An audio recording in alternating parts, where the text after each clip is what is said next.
Though she doubted any of them would recognize her, it didn't hurt to be safe. Relief darted through her when she entered the restaurant. It wasn't too crowded, and there were plenty of empty seats left. She ordered a wild, spicy chicken burger, fries, and a soda, and headed for the booth farthest back from the windows. It wouldn't take long for Hexa to find her, and she intended to finish her meal well before then. She'd just swallowed her last bite and was surreptitiously licking her fingers clean when the door opened and a guy walked in. Eden stilled. So did most of the girls in the place.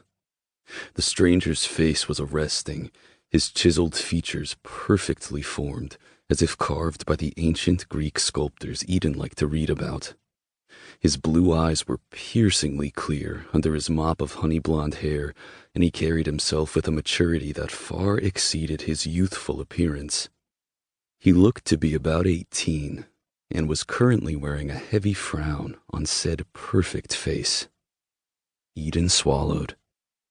The stranger's gaze swiveled and locked on her. Her stomach flip-flopped. Then he was moving, his long strides taking him to the counter, his head turning away dismissively.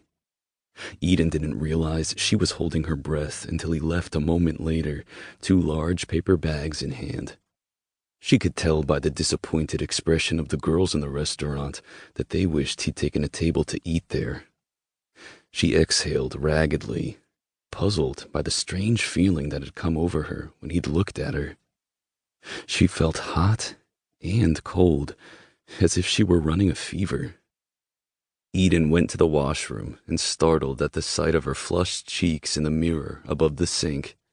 She slapped cold water onto her face and told herself she was being an idiot. Sure, the guy had been hot, but she wasn't the kind of girl who got dazzled by just good looks. She averted her gaze from her reflection as she dried her hands, hating the blue eyes and blonde hair which resembled her mother's so much. She headed out onto Union Street and turned west, still mystified by her reaction to the stranger. On a positive note, at least it took my mind off what happened today, if only for a moment. Her belly clenched as she recalled the sneering faces of the girls who'd picked on her that afternoon. They'd stood around her and laughed as she took her drenched gym wear out of her locker.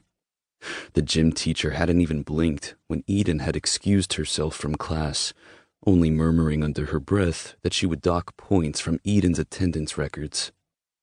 Eden had just about managed to control her urge to throw her uniform at the woman's face, the rage burning through her so fierce she wanted to throw her head back and scream at the world. But screaming and raging never got her anywhere. Her mother was immune to her agony, and her Hexa guards never bothered to deal with her tormentors.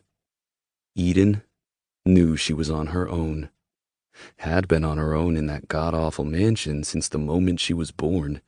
She had no siblings or even cousins, and had never known her father. Brianna never talked about him, and there were no pictures of the couple anywhere in their home. The little Eden had gathered from overhearing gossiping Hexa attendants and housemaids was that he had been a magic user from Europe. The only thing keeping her going was the knowledge that she would be free of her mother and Hexa in 2 short years. Free from the constant judgment of the woman who had given life to her and from those around her. Free from being found unworthy and inferior. Once she officially became an adult, Eden intended to cut all ties with her mother and the magical community. She would disappear into the vast, wide world, to a place where no one knew who she was.